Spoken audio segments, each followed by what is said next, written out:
我是佩奇，这是我的弟弟乔治，这是我的妈妈，这是我的爸爸。小猪佩奇，佩德罗咳嗽了。今天是上学的日子，佩奇和他的朋友们在上音乐课。玻璃小姐有个娃娃。对不起，羚羊夫人。哦，糟糕，佩德罗咳嗽了。你们不要担心，我马上打个电话给棕熊医生。你好，我是棕熊医生。你好，医生，我是羚羊夫人。有个孩子生病了。你不要慌张，我现在就过来看看。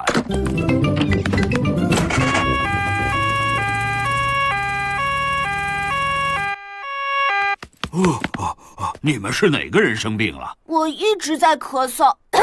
我知道了，是没痰的那种咳嗽，还是有痰的那种？我不知道，但是它是这样的。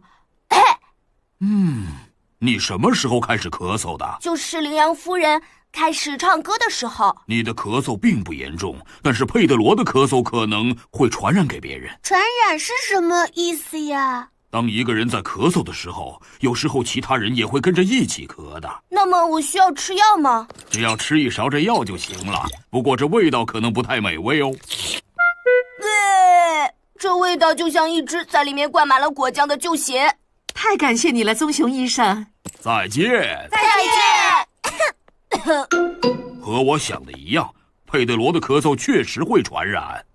小狗丹尼和小羊苏西被佩德罗传染了。张开嘴巴。这个药的味道就好像是地毯味的酸奶一样。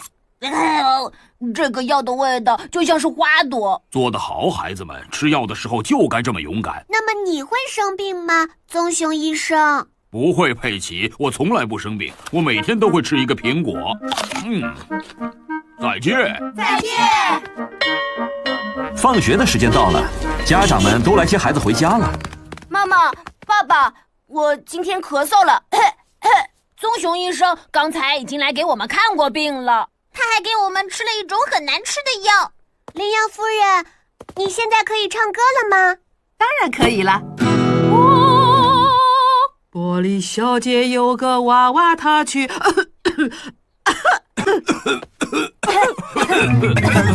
哦，糟糕，所有的大人都被佩德罗传染了。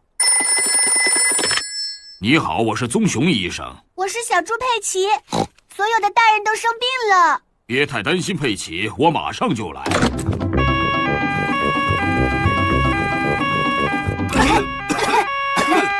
你们大家好啊，都被佩德罗的咳嗽传染了。没事的，都排好队，然后张开嘴巴。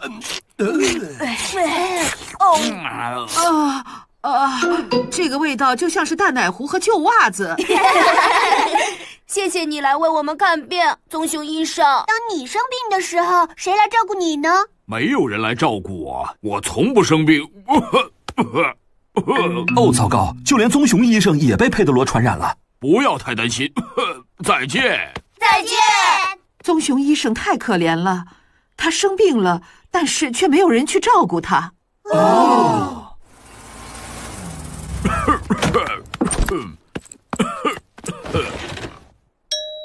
谁来找我了？你好，我们过来照顾你啦。这里有些水果，还有一个靠枕呢。你还要把这药吃了。哦，味道就像是果酱酸奶味道的淡奶糊袜子。我们还要为你唱首歌，这样能让你感觉好一些。